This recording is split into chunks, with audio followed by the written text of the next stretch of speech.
Endavant les atxes! Benvingudes i benvinguts al podcast. Comença molt bé. Paraula maleïda! El podcast Ha fet d'avui. dos paraules i està malament. De què parlarem avui, Eric? Digues. Mierda, t'ha pecado. Corta esto. Pues sí, Perdó. Perdó, es que estoy... De què parlarem avui, Eric? Avui parlarem del que s'ha fet a Sant Andreu, o les colles de Sant Andreu, durant aquest setembre, i també parlarem de què es farà a setembre i a octubre sobre les colles de Sant Andreu. Però especialment parlarem de la Mercè. Però precisament també parlarem de la Mercè. Sí. Molt bé, molt bé. No, Sembla molt interessant, això. I doncs, què ha passat aquest setembre al barri, al poble? Al poble. Des de la setmana passada, en el moment que estem gravant això, es van fer les Gits de Difolk el dijous, on van participar grups de Bulgària i de Kènia en fer les seves danses populars, acompanyats de, si no m'equivoco, els sardanistes de la Lira. I també ara els nostres companys sardanistes explicaran més a fons aquesta part, més endavant en el podcast. També relacionat amb balls i amb balls catalans, el dissabte següent de la gravació d'aquest podcast, el dia 17 de setembre, tindrem el 25è aniversari de la plec sardanista de Sant Andreu i faran tota una jornada des de primera hora del matí del dissabte fins al vespre, em sembla, on estaran ballant sardanes i assistiran 4 cobles, no?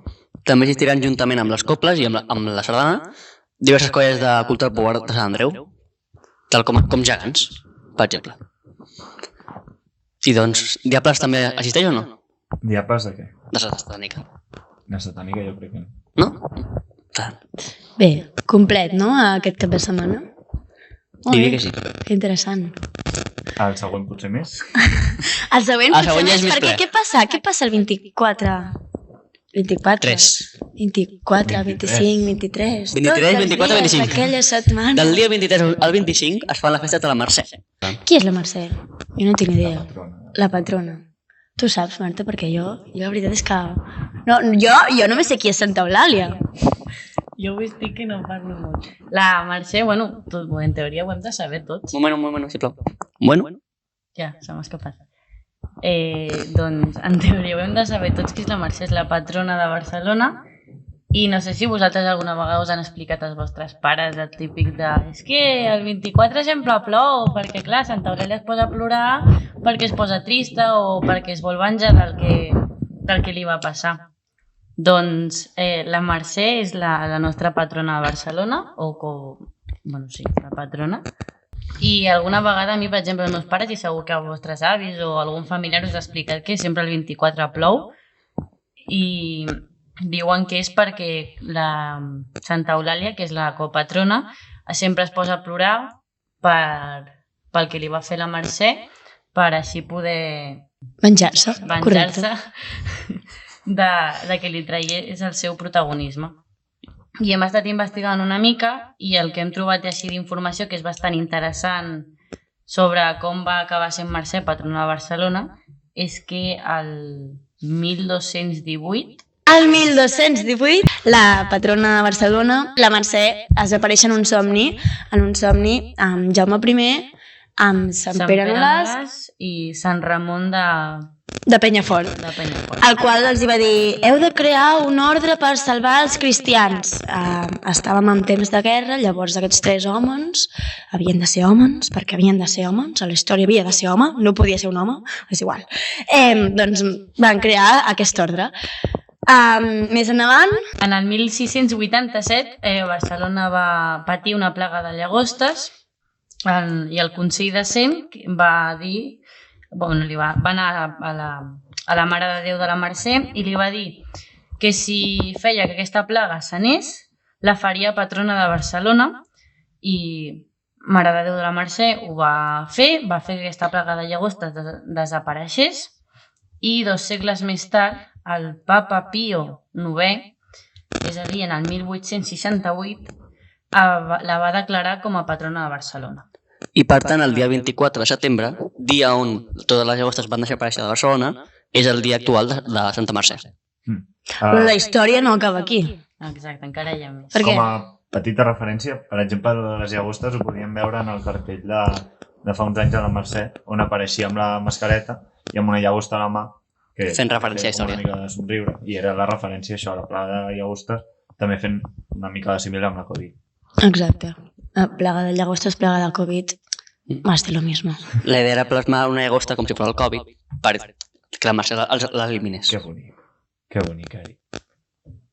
Bé, seguim amb la història. El 1871, Rius i Taulet imposa aquesta festa perquè va dir que és una festa de caràcter popular del qual es dirigia a la ciutadania de Barcelona. Després de molts alts i baixos, és a dir, després de la Guerra Civil, ens trobem a hores d'ara, fa uns anys, que la Mercè ja està implementada com a la primera festa major de Barcelona. Li diuen la festa major també de tardor, si no m'equivoco, perquè la festa major d'hivern, en aquest cas seria Santa Eulàlia, que és la copatrona de Barcelona. A més, és una celebració conjunta a tots els barris, ja que cada barri, en el nostre cas, poble, cada barri de Barcelona celebra el seu barri en diferents mesos i així és per ajuntar tota Barcelona en una mateixa festa, un mateix cap de setmana, dies, com li vulguem dir. Una de les diferències amb Santa Eulàlia és que ara la Santa Eulàlia és la patrona del casc antí, crec, Ciutat Vella en general, i els actes de la seva festa major són només a Ciutat Vella, mentre que a la Mercè podem trobar per tota Barcelona i descentralitzant la festa cada cop més en els últims anys. I és això que deia la Marta abans. Exacte, com ja he comentat abans, Santa Eulàlia es diu que pel 24 sempre plou perquè es posa a plorar per la tristor que ja tenia o per venjar-se Sí, per venjar-se. de la Mare de Déu de la Mercè per treure-hi al seu lloc sent la patrona de Barcelona. Aquesta és una mica la història. Sempre és un rotllo saber història, però sempre va bé. És interessant, penso. I més saber d'on vivim també està molt bé. Ara si fem una mica d'història de com funciona la festa major. Sí, podríem parlar una miqueta de cultura popular, així Vinga, com... Comença l'Eric, no? El primer dia de tot, divendres 23, just dia abans del dia de Santa Mercè, podríem començar amb el primer acte que inicia de fet la festa major de la Mercè, que és el toc d'inici, on el Seguici Popular de Barcelona fa una passejada des del Palau de la Virreina fins a la plaça Sant Jaume. Després d'això fan una ballada de tots els entremesos que hi ha en aquest Seguici Popular i en acabat es faria una tornada a la Virreina en una cercavila que se'n diu la Vigília de la Mercè. Juntament amb això també hi ha una altra sortida, en aquest cas de gegants, on podem veure el gegant de Sant Andreu, que se'n diu la xambanga, que comença, si no estic errat, a les 10 de la nit, i són gegants amb músiques més de festa i més animades que els grups clàssics i creiers, i a vegades també disfressats. O sigui, nosaltres coneixem la xamanga i cercaviles de gegants, com ja sabeu que normalment van acompanyat de gralles o altres Formacions clàssiques. altres formacions clàssiques, i la xambanga ja porten uns quants anys que ho estan fent amb xarangues, és a dir, instruments de vent metàl·lics que el que fan és tocar cançons més populars i més conegudes perquè no sigui tot com de manera tan seriosa i així poder fer una festa i sortir gaudint d'aquesta festa que s'obres per la nit, fent una mica de xerinola per als carrers de Barcelona i gaudint d'aquesta trobada d'abans que es pot fer de la Mercè. Petit error, no era a les 10, perdó, és a les 9, comença la xamanga. I aquest any coincideixen aquests actes per un motiu, no? Sí, normalment el toc d'inici es fa un dia abans de la Mercè, és a dir, en aquest cas aquest any toca el 23.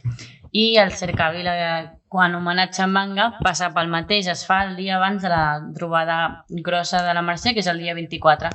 I ha coincidit que aquest any Mercè cau el dia... la Mercè cau en dissabte, per tant... Pel tant. De manera que toc d'inici i xambanga coincideixen amb horaris, és a dir, o vas a veure una cosa o vas a veure l'altra. O al final d'una... Jo us recomano que aneu al toc d'inici. Sincerament, sí. Crec que tothom sap, o sigui, sabem on anem i tothom anirà al toc d'inici per a Xambanga. Xambanga ha perdut molta gràcia. Doncs Xambanga ha perdut molta gràcia. Al llarg dels anys. I ja no és el mateix que era abans. Abans hi ha gent aquí que hi érem des de petits, era molt divertit, anaves disfressat, tirant confeti, tocant cançons que no tocaves a cercaviles, i ara, per coses que han passat, tot és més seri. Cal afegir que en aquest acte, tant amb la Xambanga, surten els gegants de Sant Andreu i al toc d'inici hi ballen dues parelles de l'Esbart Maragall, també de Sant Andreu. Seguidament, el 24 al matí, tenim dues coses també, que són... La cercavila de gegants del matí, començant a la plaça Sant Jaume i acabant al pati Manning, i per la tarda la cavalcada de la Mercè, que comença... I afegint també pel matí ens trobem amb l'Esbart Maragall de Sant Andreu també, al Mercè Dansa. I ara sí a la tarda... Fent el ball de teixidores. I per la tarda la cavalcada de gegants de la Mercè, que comença al pati Manning i acaba altre cop a Sant Jaume. I tornem a trobar l'Esbart amb el Mercè Dansa una altra vegada. I a la nit tenim... La passejada de bèsties. Com en els últims anys, ara es farà pel barri de la Ribera i sortirà de Sant Andreu i sortirà al Bretolàs. Totes aquestes bèsties de Barcelona faran un lluïment primer amb pirotècnia i després faran una encesa conjunta final, tot i que potser també tiran algun altre artefacte pirotècnic durant el recorregut. Aquest acte també és un acte bo per conèixer les bèsties a més a prop i per veure algunes que al correfoc no hi surten, perquè no sempre hi ha gent per portar-les totes i aquest acte és exclusiu de les bèsties i sí, es poden veure molt millor. Doncs ja passem a diumenge 25. També tenim l'Esbart. Tornem a tenir l'Esbart Maragall actuant a la plaça de la Mercè. Aquest cop ja no amb teixidores, sinó amb pràcticament els mateixos balls que es van veure aquí a Sant Andreu, a Presorfila, per la Fresca, però amb un parell menys de balls, i tot seguit per la nit tindríem el correfoc de Barcelona. Primer a la tarda tindríem l'infantil. Primer tindríem l'infantil que puja des de Pres de Gràcia i després acabant a la Porta de l'Infern i després, just després, surt el correfoc gran, adult. Sortiran els adults, que en aquest cas trobarem a Satànica, igual que l'infantil, que Satànica també sortirà, i a la vegada que surten els adults també sortiran les bèsties, que també hi participa el Bretolàs. Satànica també estarà en aquest acte amb la Porta de l'Infern, que cada any munta, i bé, amb l'espectacle pirotècnic iniciar aquest correfoc tan llarg que caracteritza les festes de la Mercè. Ara que parlem de correfoc de la Mercè, que és una de les coses més heavies, no? Diguéssim, que hi ha a la Mercè, molta gent s'ho troba allà, sobretot guiris. Llavors, guiris, si escolteu aquest podcast, persones en general, ens agradaria que extreméssiu les precaucions, és a dir, Pol, que hauríem de portar, per exemple, per anar al correfoc, si volem anar preparades, o si ens ho trobem allà, què hem de fer, què no hem de fer.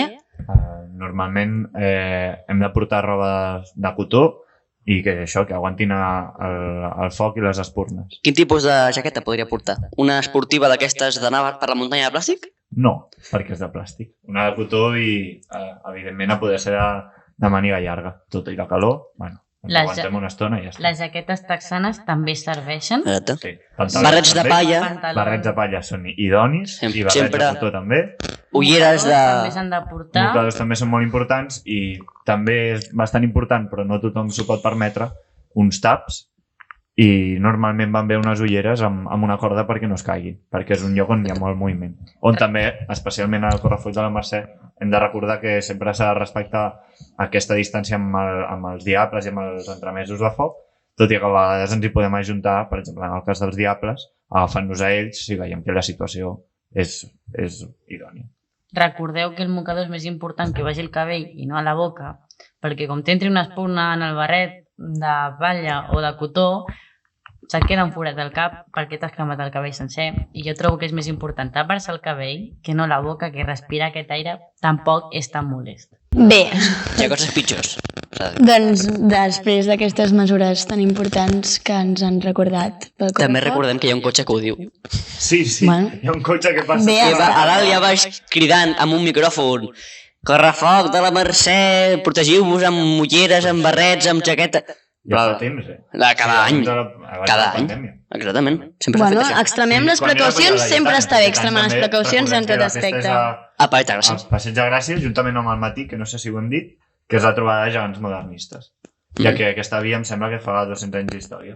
Sí, aquest any el Passeig de Gràcia en fa 200 anys d'història, que per això una mica es va fer l'any passat, totes les festes de la Mercè es van fer a Passeig de Gràcia, perquè era una data important. Aquest any ho han tornat a intentar, però als entremesos no ens va agradar fer les festes allà, ja que era massa caòtic i gaudies poc perquè gairebé no et podies moure, però han aconseguit fer com un petit cercavila amb gegants modernistes on estaran la Pedrera, l'Ocellaire de l'Eixample, la Crespinella i com a convidats especials els gegants de Gràcia, ja que aquest any celebren els 40 anys. els 40 anys. I nova roba.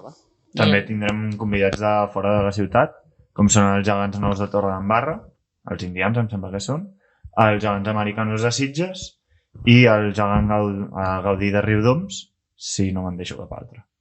I com sempre, a la cavalcada de la tarda del 24 tindrem doncs, colles convidades d'arreu del món. Aquest any també tindrem una cavalcada centrada en els transports, de manera que podrem veure algun transport més enllà del tradicional cotxe de bombers, que normalment està per allà davant, a part de totes les figures, o bona part de les figures de Barcelona, especialment els gegants, però potser també si deixa veure alguna bèstia. Però mentre tot això no estigui passant, tenim dues exposicions molt boniques. Tres, de fet. 3, perdó. La primera seria la de gegants, fins al dia 23, que està al Pati Manning i es poden veure pràcticament tots els gegants de Barcelona, menys els gegants del Seguici, que són exposats al Palau de la Virreina, A partir del dia 17. a partir del 17, juntament amb les bèsties també del Seguici, i parlant de bèsties també estan exposades aquestes al Born. Sí, al Born també tenim l'estrena de la primera bèstia inclusiva infantil de Catalunya, una bèstia que està feta perquè la puguin portar tota mena d'infants, però és una bèstia que s'anirà adaptant amb el temps, adaptant-se per diferents diversitats funcionals que podem trobar. I això és un projecte de l'Associació del Bestiari que vol tirar endavant aquesta cultura apropada a totes les persones. A més, també tindrem algunes visites guiades nocturnes que seran a les 8:30 de la nit al Born. L'inconvenient és que ara per ara ja s'han exhaurit totes les entrades i no sé si seria gaire fàcil aconseguir-ne alguna. Bé, ara que sabem tots els actes de la Festa Major de Barcelona i com totes les coses, sempre s'han d'extremar totes les mesures en tots els aspectes de la cultura popular, sempre la respectem i gaudim sempre amb bon aspecte i que vagi tot molt bé. I abans de marxar, recordem uns actes importants que no et pots perdre del 23 al 26 de setembre. Quins són? La Diada de Castellera, per exemple, per començar, feta a la plaça Sant Jaume, per totes les colles de Barcelona, on totes d'elles fan el seu castell més impressionant, segurament. Esperem, també. 3 de 9 amb folres i manilles, castellers de Sants, potser? Potser que sí. Què més tenim? També tenim... Toc d'inici, que es farà el dia 23, i ja l'hem anomenat abans, però el tornem a recordar. La cavalcada de gegants el dia 24 pel matí per la tarda, la vegada d'esbats també a les mateixes hores, pel matí per la tarda, el Mercè Dansa. També tindrem gegants el dia 25 al matí i els correfocs a la Mercè, tant l'infantil com l'adult. I també el concurs de sardanes. I també recordem que el 26 també seguirà la festa, és aquest últim dia de festa, on tindrem el toc a plegar dels gegants de la ciutat i seguidament hi haurà el tradicional piro musical que aquest any torna al seu lloc típic, que és l'Avinguda Maria Cristina. També no oblidar que tenim la ciutat convidada, que és Roma, que aquesta ciutat ens oferirà diversos espectacles també en l'àmbit del MAC, el Mercès del Carrer, entre altres aspectes. També vindran artistes de Roma, però en l'àmbit musical o altres àmbits artístics. I també, relacionant-ho amb aquest piro musical, tindrem un bloc de cançons dedicades a aquesta ciutat italiana. Bé, tenim molts inputs a celebrar aquests dies amb la Mercè. La Mercè no només és cultura popular, la Mercè és festa, la Mercè és teatre, la Mercè és dansa, la Mercè és circ i la Mercè és per gaudir. De tota Barcelona. Ah, exacte! Estàvem buscant paraules per descriure la Mercè i no en sortien perquè és una festa tan global. És massa- emoció. La Mercè és massa bo. La Mercè és maca. No es pot descriure És per en paraules. estar. És diversió, és diversitat, és cultura.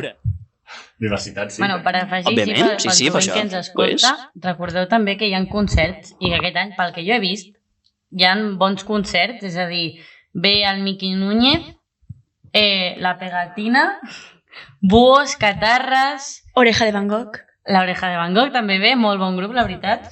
Sisplau, disfrutem d'unes festes segures, lliures d'agressions masclistes, LGTBI-fòbiques i etc. No cal repetir-ho, però siguem conscients. Que si feu servir carretilles o efectes pirotècnics En els concerts. en els concerts, vigileu. Màxima mans, precaució. I aquí cremem perquè aquestes coses fan mal. I són molt perilloses. I sobretot tingueu en compte d'avisar la gent sempre abans d'encendre una carretilla, titani, patum, el que sigui. De la mateixa manera que els correfocs. També. Seguir les Exacte. precaucions i els altres actes. Evidentment, A tots els respectar actes. l'espai dels balladors, tant com dels artistes, i No- això, unes festes segures per tots i en tots els àmbits de la festa.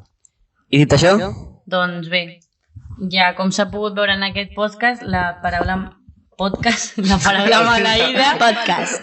ha sigut Podcast. podcast i, bueno, que aquesta paraula encara no ens la traiem de sobre Tindrem problemes. i ens costa canviar-la per doncs o doncs bé.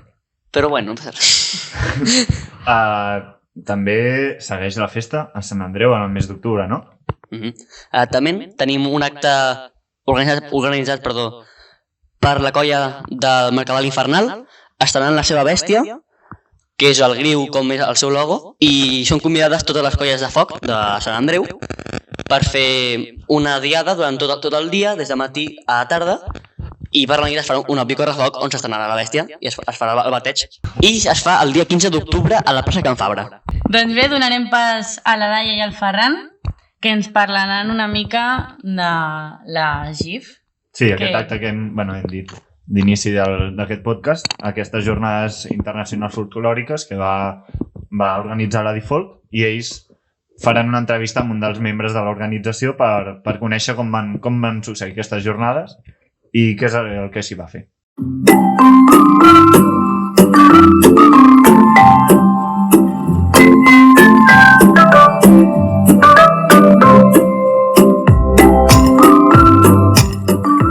Bé, doncs ja tornem a ser aquí.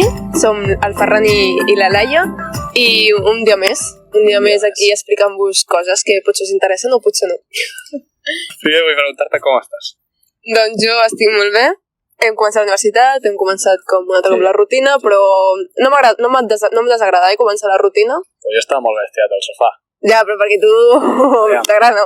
Sí. Però bueno, vosaltres esperem que també estigueu molt Jo bé. també estic bé, que la Laia no ho haurà apuntat, però bueno, Perdó. estic bé. És que clar, com hem parlat abans, ja sé Si que a estàs algú bé, li saps? interessa, estic bé jo també. De totes maneres, no és avui que vinguem a parlar de nosaltres. No. Venim a parlar de les GIF. Què són les GIF, Ferran? La GIF és una abreviatura de Jornades Internacionals Folclòriques de Catalunya, que seria GIFCA. Però com comprendreu, GIFCA. No, és una mica... Queda, i a més queda lleig. I Sí, estèticament, queda visualment, queda lleig. Però bueno, no estem aquí per decidir si és lleig o maco. No, ja està decidit. Vale, decidit. Però bueno, doncs això, avui venim a explicar-vos una miqueta què són, aquest any Què s'hi fa. s'han fet, exacte, Sí. què es fa, què s'ensenya, què es veu. Així que, bueno, Ferran, ens expliques una miqueta la Sí. història de la GIF. Bueno, les jornades internacionals folclòriques consisteixen en un seguit d'esdeveniments que es fan al territori català per mostrar altres cultures a la gent del nostre país. Aquestes jornades fan 50 anys, Estan de celebració aquest any. estem de celebració, correcte, és el seu 50 aniversari perquè van començar el 1972 i des d'aleshores ininterrompudament s'han celebrat aquestes jornades, és a dir, s'han convidat grups d'altres països, Que aquí grups ens has fet un folclòrics... spoiler, aquí ens estàs dient què són les GIF. Vale. Spoiler, a la GIF es Sí. conviden grups d'altres països que són molt bons, la veritat, ballen molt bé, Sí. actuen molt bé. Fan tallers, xerrades, masterclass... El funcionament de la GIF, és a dir, a la GIF es conviden un seguit de grups estrangers d'altres països perquè vinguin a mostrar la seva cultura. Quin tipus de grups són?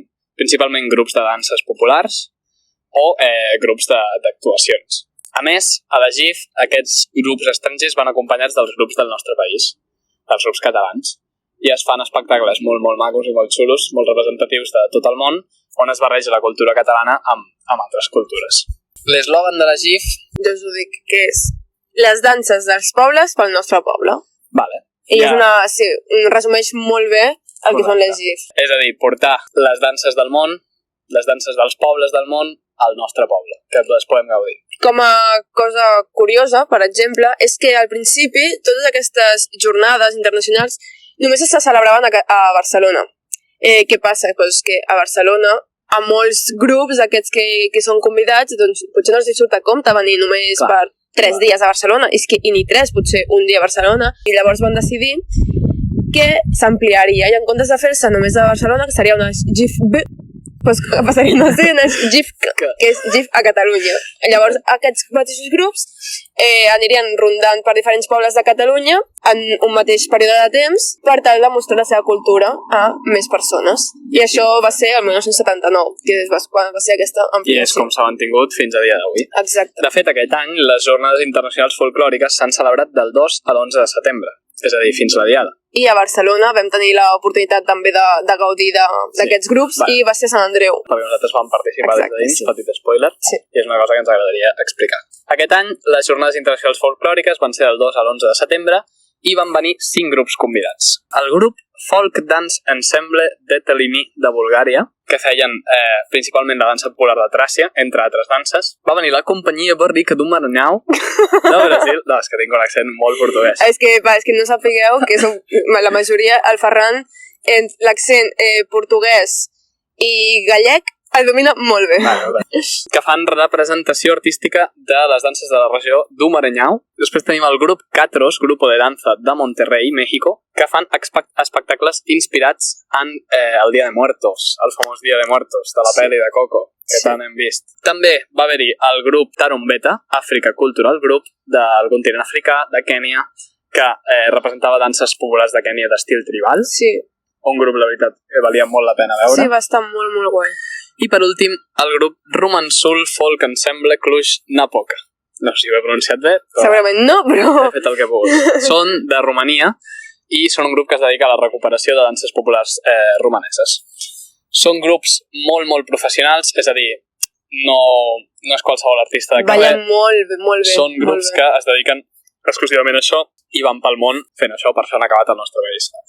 On van actuar aquests artistes d'aquests 5 països diferents? Doncs a moltes localitats catalanes. Faré un petit resum. Van actuar a Falset, l'Hospitalet de Llobregat... Aquest és molt destacable. Santa Maria de Palautordera, Arenys de Mar, Montblanc, Parets del Vallès, Cambrils, Ripoll, Matadepera i la Llagosta, per últim, a Barcelona, que és on van actuar l'11 de setembre en l'acte institucional del Parlament, que també fa el seu aniversari. Ara, després d'explicar-vos tot el que és la GIF, la seva història i tot això, us explicarem la nostra experiència, perquè tal com hem fet un spoiler abans, nosaltres, el dia que van actuar a Sant Andreu, vam anar a actuar com a representació de la cultura popular d'aquí, de Catalunya, perquè pels que no sapigueu o sou nous en el podcast, el Ferran i jo ballem sardanes a la Colla Maig. I doncs ens van demanar per participar i nosaltres, òbviament, ens va fer molta il·lusió i vam anar a participar. A mi m'agrada molt. És una experiència. No, o sigui, clar, jo no coneixia les altres cultures, les altres danses de les altres cultures. Va estar bé, va ser una tarda ben invertida, la veritat, perquè aprens, veus coses noves, l'ambient també és molt xulo.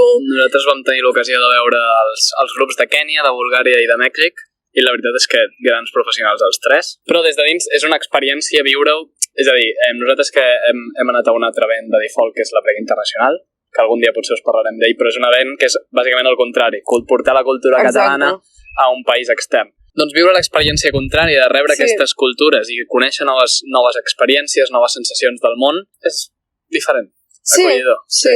Recomanem a tothom que hi assisteix. I és això, que està molt bé el fet que s'hagi ampliat per tot Catalunya, perquè no tot s'ha de centrar, en aquest cas, per exemple, a Barcelona, que és on es feia abans, i tens l'opció de, per exemple, doncs mira, no em va bé aquest dia, doncs tens l'opció d'un altre dia, altres llocs, potser també em fa il·lusió en aquest poble veure això. Si mireu la llista segur que tenim un poble a prop. Sí. Està molt i molt bé. Per gaudir de les jornades internacionals. Exacte. Ara, també per acabar amb tot això de GIF, us volem mostrar un altre punt de vista d'aquestes i ens hem posat en contacte amb persones que viuen des de dintre de Difolc i els hem fet unes quantes preguntes i ells ens han contestat via àudio. Han sigut molt amables, la Sí. veritat. Moltes gràcies a l'organització de Difolc per respondre'ns i, bueno, I us les deixem a continuació. comencem amb l'entrevista. Exacte.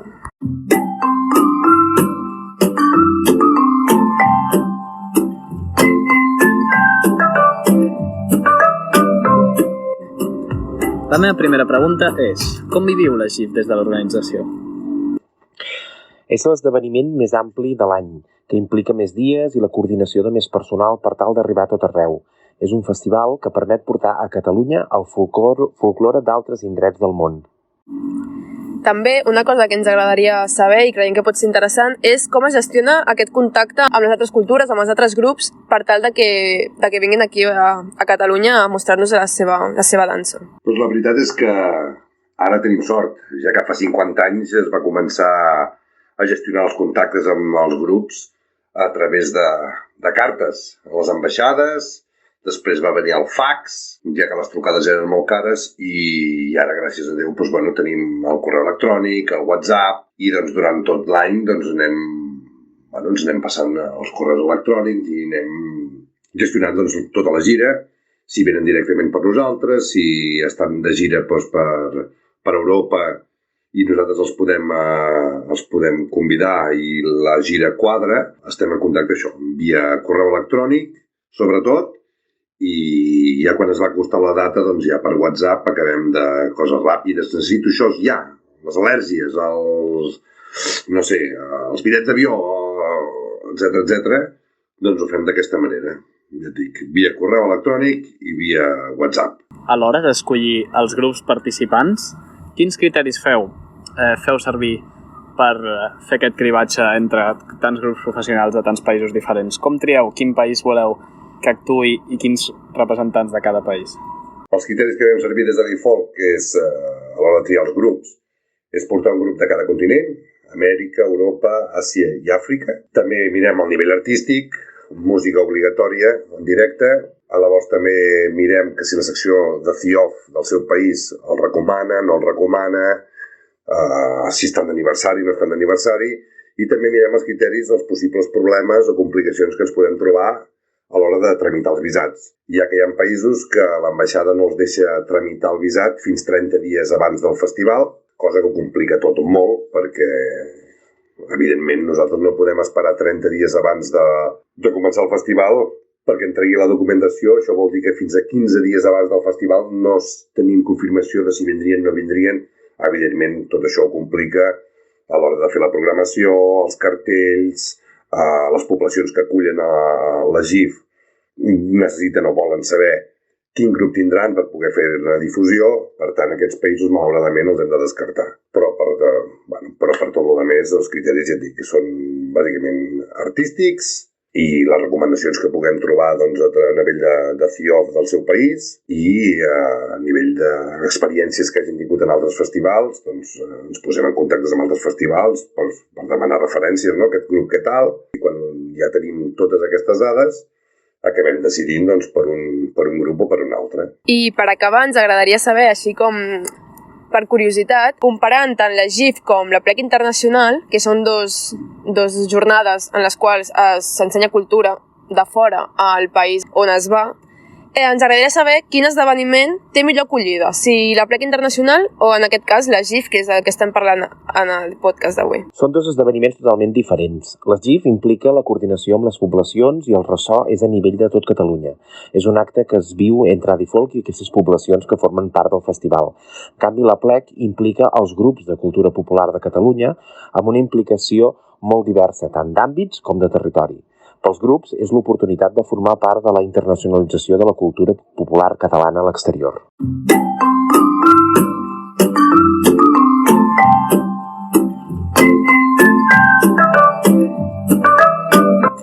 Bueno, ja us hem explicat tot el que sabíem sobre la Jeep. Ara no teniu cap excusa per l'any que ve. Ara només queda que vosaltres mateixos gaudiu de les jornades i aneu a veure-les al poble que més proper us quedi o al poble que més il·lusió us faci anar a veure-les. De totes maneres, gràcies per escoltar-nos. Ha estat un plaer estar un programa més aquí. Esperem que us agradi. Comentant per vosaltres. Sí, i fins la propera.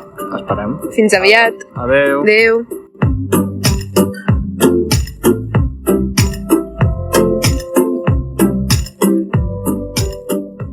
Doncs bé, aquí tenim a l'Ivan, el president de la Satànica de Sant Andreu, que ja entra dintre els nostres podcasts. Els encarregats de fer entrevistes som el Pol i jo la Marta, i avui li toca a l'Ivan aquesta entrevista. Li toca a l'Ivan perquè és festa major de Barcelona i la Satànica té un paper important, especialment en el correfoc adult. Quin és aquest paper que destaca davant d'altres entitats, per exemple? Bé, què tal? Hola, com esteu? Bé, doncs la Satànica, el paper, diguem-ne, important que té el correfoc de la Mercè és el muntatge de la Porta de l'Infern, des del qual surten totes les colles que participen en el correfoc i, evidentment, participar també en el correfoc de la Mercè. La Satànica, bé, ho hem comentat abans, però també la podem trobar en diferents actes de la Mercè, a part d'aquest correfoc, i amb totes les seves seccions, no? Sí, actualment la Satànica té el Bretolàs exposat al Born amb la resta de bèsties de la Mercè per l'exposició de bèsties. Com he comentat, es munta la Porta de l'Infern pel correfoc adult. Els Diablons participen en el correfoc infantil de la Mercè i després la colla adulta i el Bretolàs participen al correfoc. Parlant de correfoc, entenem que tu participes dintre d'aquest correfoc. Podries explicar una mica com es viu des de dintre un correfoc de la Mercè i una mica quin és el funcionament? Bé, viure-ho, a veure, és molt intens. Has d'estar pendent de tot, pendent del públic, pendent dels diables, pendent de la pirotècnia que tens, del recorregut. I bé, diguem-ne que estàs a tope.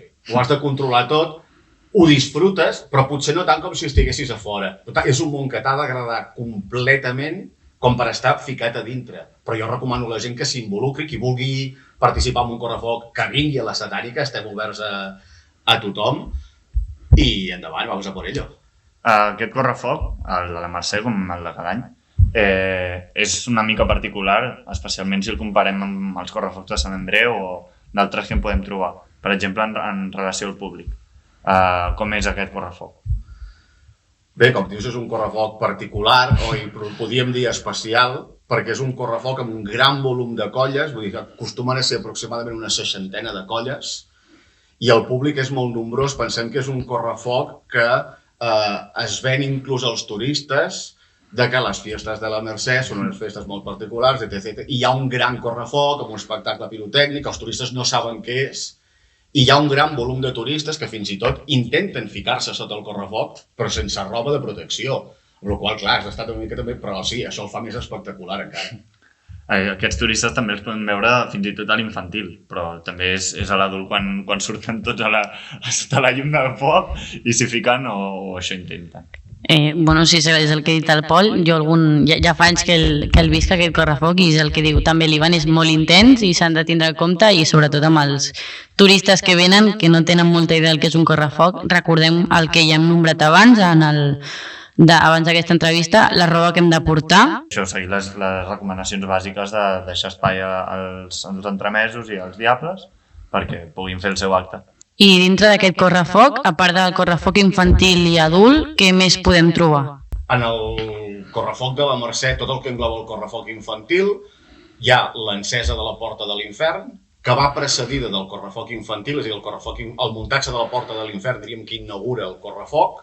A la tarda hi ha el correfoc infantil, que aquest any es fa a Passeig de Gràcia degut a les obres de Via Laietana.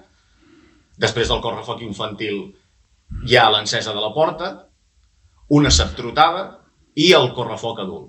Ara més aviat en l'àmbit personal, de les festes de la Mercè, quin acte et crida més atenció o t'és més únic? Em crida molt l'atenció la porta. L'encesa de la porta i el muntatge en si, la devoció que desperta, la gent que et pregunta què és això, què és esto, siguin turistes, sigui gent d'aquí, Clar, es veu un cop a l'any i no tothom ho veu sempre. Llavors és un acte espectacular i a mi personalment em crida molt l'atenció. Realment un moment que hi ha molts mòbils amunt, tothom gravant i gent mirant allà a veure si és un espectacle de focs artificials, si són només artefactes allà estàtics, i després s'acaba d'obrir la porta i comença un correfoc i tots allà, gent que sap a lo que va i gent que no sap on és, però comença el correfoc i ja està. A Barcelona, amb espurnes. Sí, exacte. És una mica com que la gent va a l'aventura a veure què es troben, al·lucinen pepinillos i sí, d'un any per l'altre, qui ja ho ha vist des de fora, doncs segurament o molts participen al correfoc.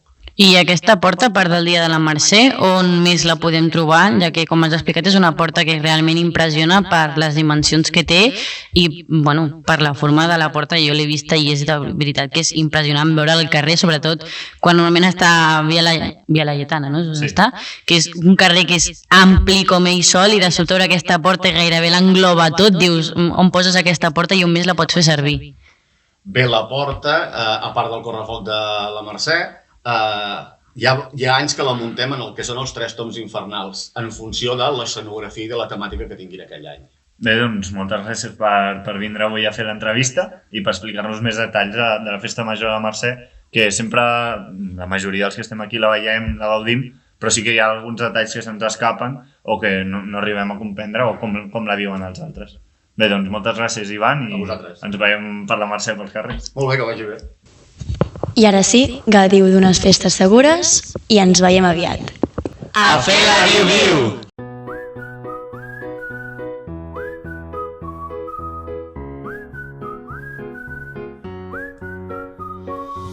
Això és Can Pixa, un podcast de cultura popular creat per Can Galta i la Lira, 2 equipaments situats a Sant Andreu de Palomar, dedicats a la creació, difusió i conservació de la cultura popular. Això és Can Pixa.